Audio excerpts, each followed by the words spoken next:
Right now, a 90-day countdown is running on your student loans, and it started the day a letter you probably never opened landed in your mailbox. Stay to the end, and you'll know exactly how much your payment is about to change, and the 3 moves that keep this from quietly costing you thousands. Because as of July 1st, 2026, the entire federal student loan system was torn down and rebuilt, and almost nobody warned the people it actually happens to. Here's what makes this so dangerous. There was no alarm, no text message, no headline with your name on it. Just a notice from your loan servicer, the kind of envelope that looks exactly like junk mail, easy to drop on the counter and forget. But that envelope started a clock. 90 days. Choose a new repayment plan inside that window, or the system makes the call for you. And it doesn't reach for the cheapest one. Miss the deadline, and you're dropped into a standard plan where your bill is set by the size of your balance, not the size of your paycheck. And the people this hurts most aren't careless. They're busy. They're the ones who assumed no news meant no change. The ones who figured they'd deal with it later. By the time later arrives, the choice has already been made for them. So if you hold a federal student loan or you co-signed one for your kid, this countdown is already running in the background of your life, whether you've looked at it or not. And the question is, what happens when it hits 0? To understand that, you have to know what actually changed. A single federal law, Public Law 11921, passed in 2025, rewrote the rules for 43 million borrowers, and the switch flipped on July 1st, 2026. The Congressional Budget Office projects the repayment changes alone will cut federal spending by around $270 billion between 2025 and 2034. That money doesn't disappear. A large share of it simply shifts off the government's books and onto yours. To see how, you first have to understand the plan that's disappearing. For years, the most generous plan around was called Save.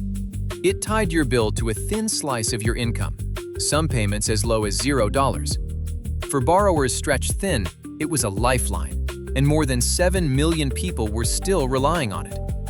But that low payment hid a problem underneath. On these income-based plans, your monthly bill was capped by what you earned, yet the interest on your loan never was. If your payment didn't cover the full interest, the leftover piled straight back onto your balance. So you could pay faithfully, on time, every single month for years, and still end up owing more than the day you started. And that wasn't a rare horror story. By the Department of Education's own count, it was the norm. 3 out of 4 borrowers on these plans owed more 6 years in than they did at the beginning. That was the real trade-off of the old system. Low payments on the surface, a balance quietly growing underneath. And as of July 1st, 2026, that old system is being dismantled. Save is gone. Not paused, ended. Which brings us to what replaces it. And here, the trade-off flips.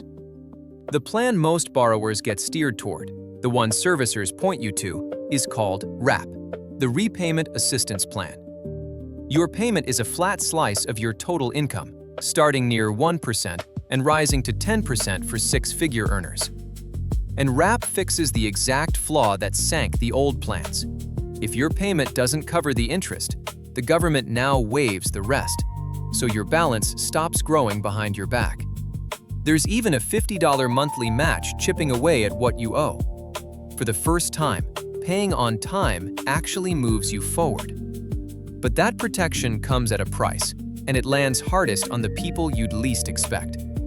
Because on RAP, your bill is now tied to your total income. Middle and higher earners often pay more each month than they ever did under Save. And there's a catch that punishes exactly the borrowers who try hardest. Pay extra to get ahead, and anything above your required amount can cancel out that interest waiver and principal match for the month. The system quietly rewards paying exactly what's asked and nothing more. So the same plan that rescues a struggling borrower can penalize an ambitious one. Same rules, opposite outcomes. And which one you get comes down to the numbers. Here's what that looks like in real numbers, straight from the Department of Education's own example. A single borrower, no dependents, $35,000 in debt, earning $45,000 a year. Under the old plans, they owed about $176 a month. Under RAP, the required payment drops to $150, with $40 of interest waived and $50 matched toward principal. Lower payment, shrinking balance. For that borrower, the new plan wins. But push the income up, and the same math turns against you, which is exactly why running your own numbers matters more now than it ever did. And if you haven't borrowed yet, if you've got a teenager about to head to campus, there's a different line that was drawn on July 1st, and it can cost your family tens of thousands. The new caps are now in force. Grad PLUS loans, which once let graduate students borrow up to the full cost of attendance, are gone. Graduate borrowing is capped at $20,500 a year. Parent PLUS, the loan a parent takes on for a child, is capped at $20,000 a year and $65,000 total. So picture a parent who planned to cover a $40,000 gap in a single year. Half that door just closed. And where families turn next is often a private loan, which plays by very different rules. It runs on your credit score. The rate can move against you over time, and it carries none of the federal safety nets. No income-based payments, no forgiveness, no pause if the paycheck stops. And there's one last change almost nobody is watching, one that stays invisible for 20 years, then hits all at once. Here's the setup. Every income-driven plan comes with a finish line.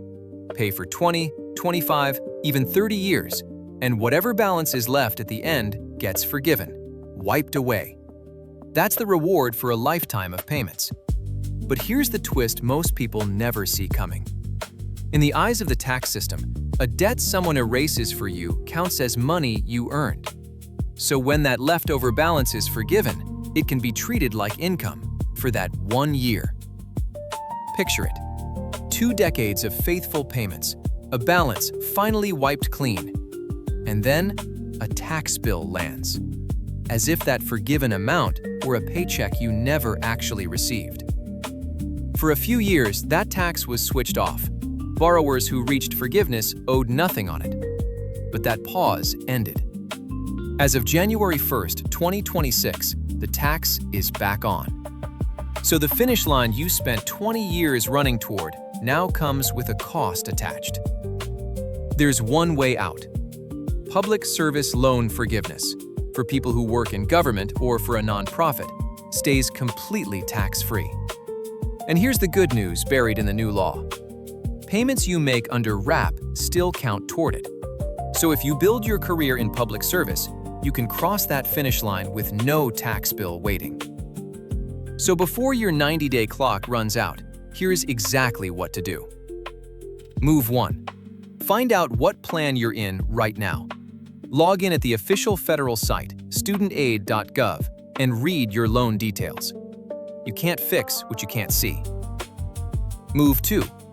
If you were pushed off SAVE, don't wait to be ambushed by your new bill. Use the Federal Loan Simulator to compare your payment under every plan, so when your clock runs out, you're the one making the choice. Move 3. If you're about to borrow, find out which side of the line you're on. Whether you landed before or after July 1st, 2026 can swing your limits by tens of thousands of dollars. That's a conversation to have with your financial aid office now, before you sign anything else. Here's the honest bottom line. Nobody is going to send you a personal warning that your payment is about to change.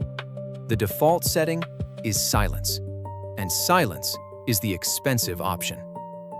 So when your 90-day clock hits 0, will you be the one who chose or the one who got chosen for?